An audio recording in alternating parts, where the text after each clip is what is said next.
Hello, everyone, and welcome to another horror review. I have been waiting to watch and talk about this movie for well over a bloody year now.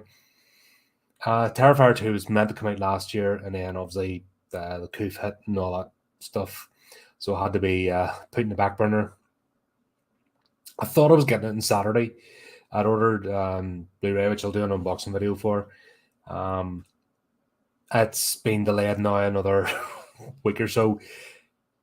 Sunday, I was talking to Cameron, and it just happened. We were talking about what's available, what's not, and different things. And sure enough, it appears in streaming, and I'm like, I'll have some of that. And I'll be honest, it did not disappoint. um, this movie, it's a weird one because the first movie is one of those love or hate type things.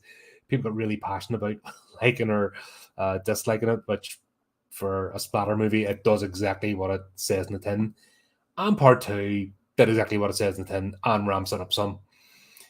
The whole reports about people being sick in the cinemas and stuff, I don't get it because for flip's sake, every time I hit stream, do apologize. Every time I hit the stream button, I start getting either a cough, an itchy nose, or something stupid like that. So the minute I go on camera, it's like, God, the joys of YouTubing. Anyway, back to what I was talking about. Yeah, so the effects were that hammy, deliberately so, because that's the type of movie it is, that I don't see how people can look at it and see it as realistic. You know, you're talking Halloweeny type effects and like syrup and gloop and all that kind of fun. So I don't get it. But then again, maybe a normie going to this could be effective because art is one of those antagonists that don't hold back.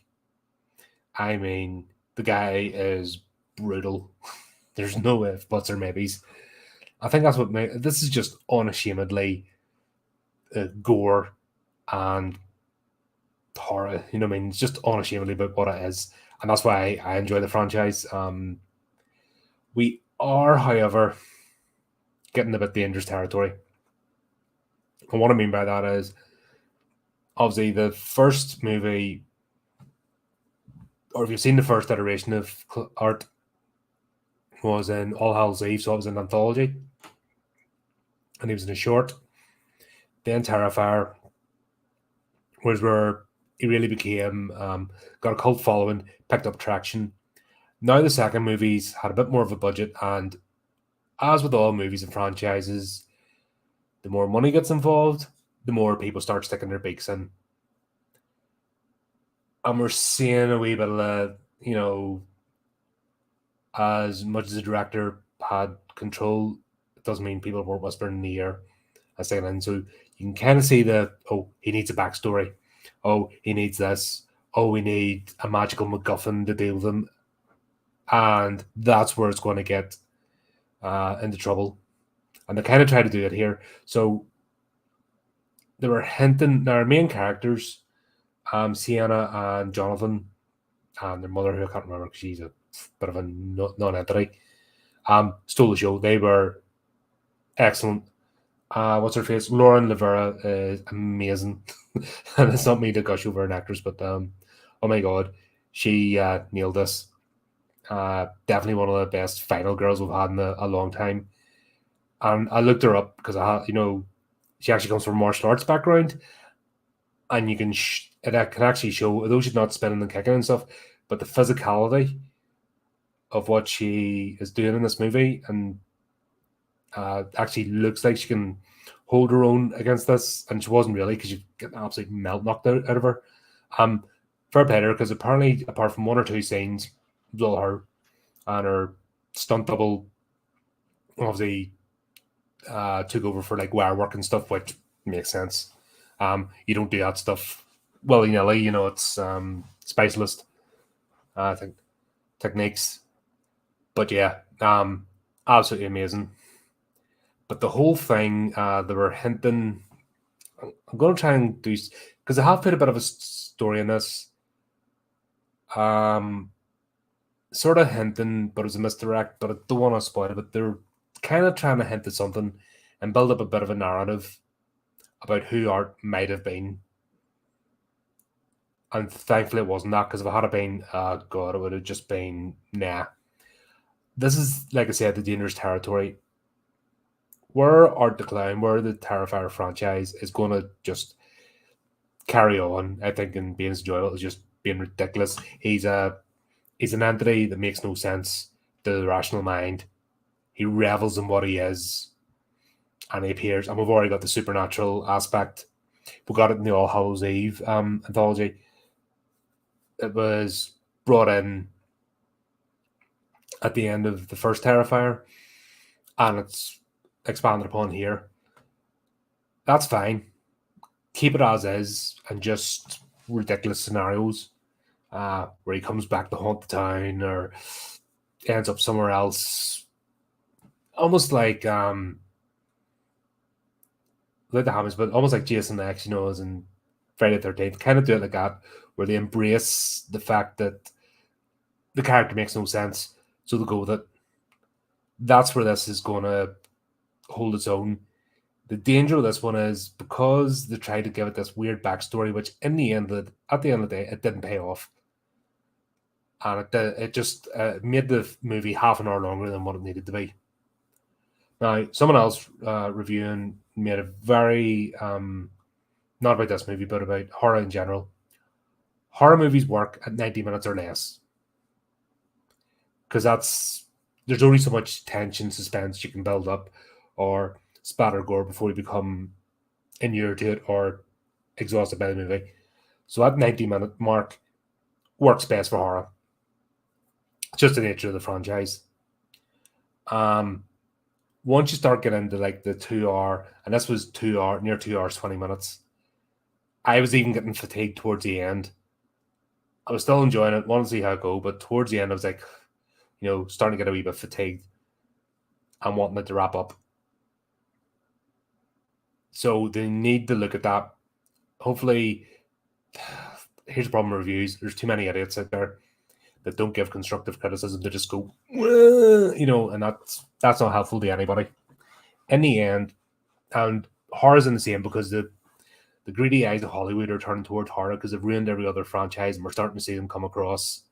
And even friends and that I talk to are noticing it, where they've no business being, because they've no creative ability. They're coming over here. We're already weirdos.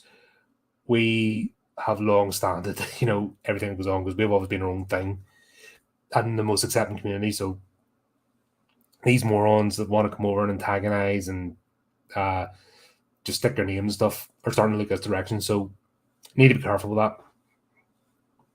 And what I mean is, you need to be careful how you give criticism. So if you just start going, you're just going to get written off, and then you're going to add fuel to the fire.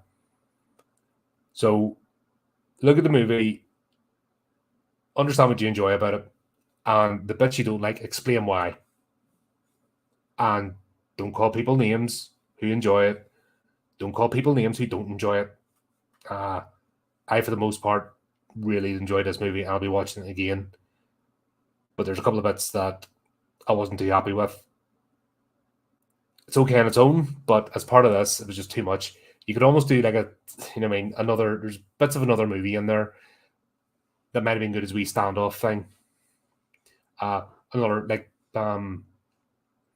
think Art would be perfect in a load of wee shorts and anthologies, like All Hallows Eve. Just bring a few more of them out and have a mix of his full-length movie and his little short bits. And some of these scenes would have been better suited, I think, to do a short than part of this movie. So I hope that makes sense. It probably doesn't unless you've watched the movie. If you've watched it, then you get what I'm talking about, because we're starting to veer off the plot. They brought Kirsty back, if you remember from the first one. Yeah, her character's mad. Just, I really don't know. It's just one of those, where are you going with this? And then you just say it's absolutely bonkers, and it doesn't make any sense. But then that's the beauty of this franchise, because it doesn't. It's not meant to. You're just meant to go along for the ride and go, what the hell is this? And just scratch your head and get a bit disturbed and laugh at the same time. That's what this franchise is. What else? Yes, I don't know if it's been on. No, it hasn't been in the trailers. I don't think. There is another character, which will probably become more apparent as time goes on, but I don't want to do it. I don't want to spoil at this point. But there's another character that's been introduced that adds another dimension to art. And in the beginning, it makes sense why that character's there, and then they try to muddy the waters a bit. All in all, brilliant. Brilliant character, cool idea, and there's a chance for that idea to expand. And I think the good thing about this franchise is you can just be absolutely mental with it. Just wacky ideas as long as somebody's reined in and don't overblow the plot. I think that's what the fun of this franchise is. This is not for normies, right? This is not for normies or the casual horror viewer. I'll tell you that now. So if you're going into this thinking you're going to get another Friday the 13th or Halloween or Nightmare on Elm Street, you will be sadly mistaken. Even compared to likes of Saw, this is quite, Saw would be considered tame because there's a bit of grounded, sensibility. This is, way down the line. So the Terrifier franchise is definitely for horror fans. It's a movie made for horror fans who are deeper in. Let's put it like that. Hopefully that makes sense. If you're just dipping your toe into horror, or if you just watch your movie now and again, or if you're looking for something for Halloween, don't go here. You're not ready.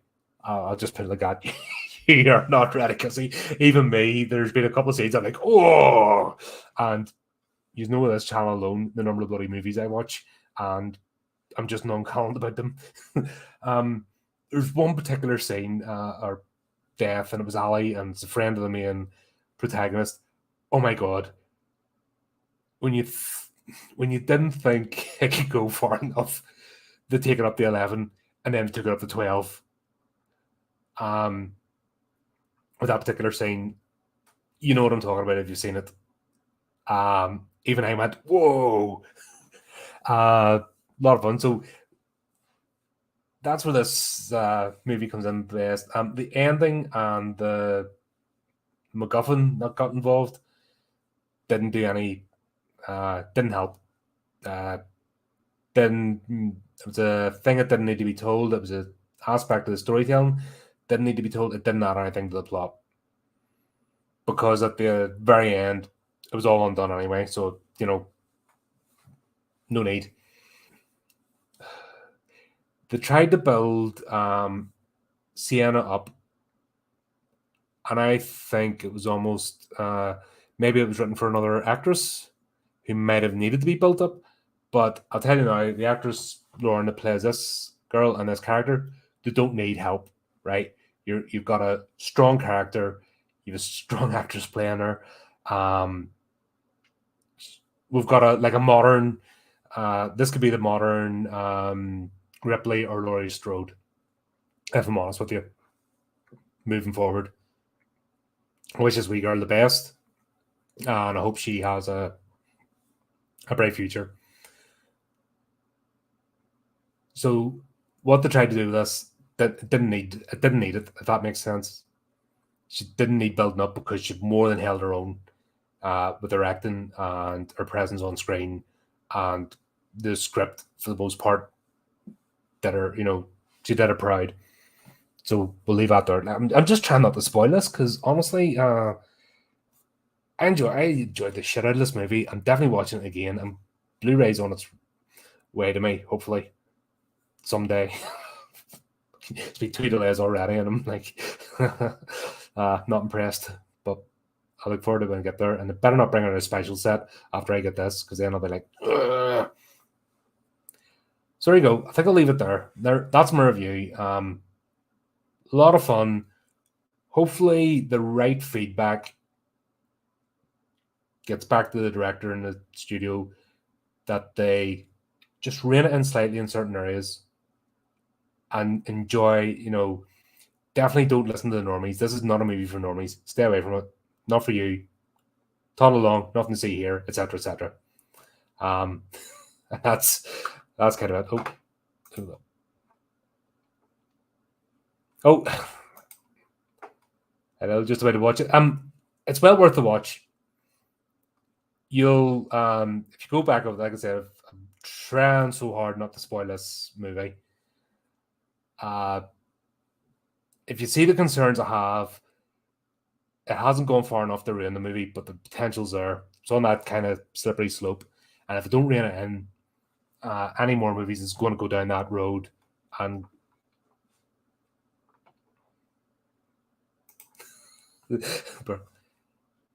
it's not for normies. Here's the thing, right? This movie is not for normies, and it's not for the casual viewer. This is straight up horror. This is no messing about. Gruesome, absolute gruesomeness, insanity. That's just it. It's like we've had a revision. Think of The Exorcist, Texas Chainsaw Massacre. Think of the effect it had of the normie audience seeing it for the first time. Well, now we're seeing it with Terrifier. As I said earlier on, the first movie did its damage to any normie that tried to watch it. This one ramps it up. No messing about. And Ali's death shocked me. And I take a lot. You know what I mean? It made me take a breath in and go, holy crap, seriously. And it's fun because it's been, as a horror fan and someone's watched so many movies and tends to watch many more again, it's easy to become desensitized. And fun enough, talking about that with Eugene last Saturday about how people have become desensitized to things.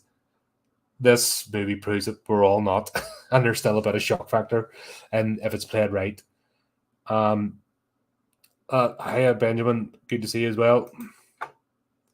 Always great having you guys here. You always keep. Funny enough, just as I was about to sign off, now I'm ready to get stuck in another chat. But no, that's a fun. That's why I love talking about these movies. I love sharing them, my ideas, my thoughts. And like I said, it's not about, let's try and step away from this. Oh, I really liked it. You're an arsehole for not, or I really hated it. You're an arsehole for liking it. That doesn't help anybody. But this is not for the masses, and rightly so. Because there's plenty out there. There's plenty of popcorn flicks, and we've seen. We're going to talk about this Sunday, but we've seen what happens when these directors, that have burnt their way through other franchises are now coming into horror, and we're seeing the damage they're doing and about to do, which is we don't want that. So thank goodness there's still movies like Terrifier out there. I really don't know where they're going to go the next one. They've established them fully, well, we knew that anyway, but they've really established them now fully as a non-killable supernatural entity. So that's good, because that's been the problem with Halloween and Friday the 13th in particular. Those two franchises, why I have my frustrations with them is because they never decided from the start what Jason or Michael were. They had them as human, but then they had them stupidly strong and unkillable, and then they kind of turned them into supernatural beings, but they didn't do it right. Where take Texas Chainsaw Massacre, that's a human antagonist, and it has there's actually three. So Art the Clown first appeared in an anthology called All Hallows Eve. Short movie, 15 minutes, and it's brutal, right? There's no messing about. Then Terrifier 1, that's the first movie that came out of this, and this is one, like I said, people have had gut reaction to. They've either really loved it, like me, or absolutely hated it. And the ones that hated it just like irrational, just lost their minds, because these are not movies for normies. Like I'll say it 100 times.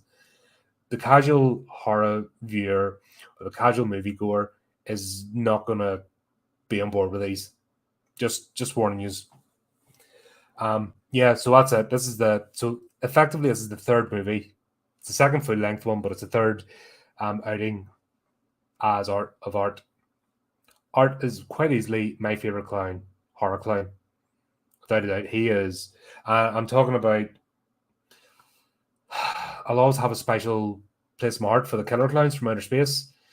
You're never, you're never going to stop my love for that movie and the clowns in that.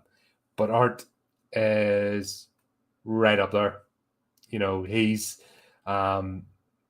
takes like they depend what mood I'm in, but yeah, he's there with the killer clowns. That's my two favorite clown movies. Who'd be next? God, this is going to turn into a completely other segment, but there's stuff. You're in the chat. may as well crack on. That's the whole point of live streaming, is to interact with my buddies. And anyone else who happens to join in is always more than welcome. My next one will be Stitches. Yeah, Stitches is my next one. Just what to do is the whole idea of the clowns being funny and ridiculous with the horror. That's what I love. It's when the clown's too serious. That's where I read it. I haven't read it again because I've been catching up on other, like, a lot of the authors. I've been trying to catch up. A lot of the guys that have subscribed to the show have got their books in Kindle, and I've actually been trying to catch up. Although I read out the extracts, the excerpts, I've been trying to catch up on the full books, a lot of things. So I just finished The Sins of the Father by Steve Knight. Did we feature? I think we featured the next. I'll need to double check that. We've featured quite a few from Steve, but I just finished his book. It was great, a lot of fun, absolutely mental. Yeah, Captain Spaulding. Yeah, he's up there. So I like that type of clown, that embraces the wackiness and not afraid to get the hand dirty. I read it ages ago and just need to refresh myself because, like I said, it's been a long time. I have already read it, but I just need to go over it again. So I'll stick that in the bag from tomorrow and read it on my computer and get myself sort of on it up. But the thing is with Pennywise, I've never forgotten his bloody name.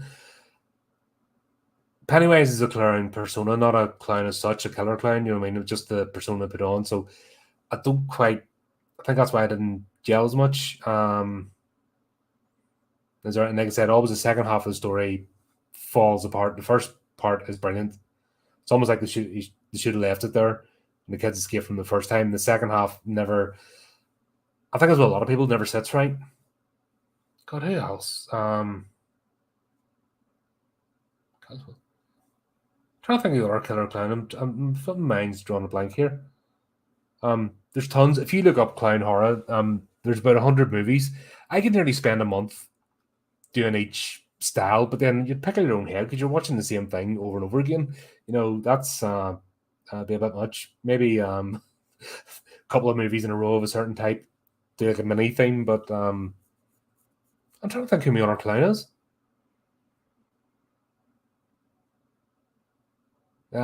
Who knows? It'll come back to me after I'm done.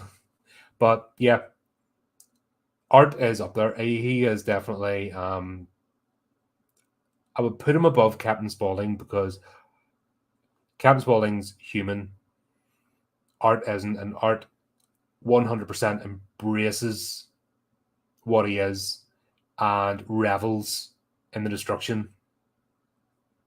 Captain Spaulding's quite close, but he needs others. You know what I mean? He is only human after all, and he requires the family.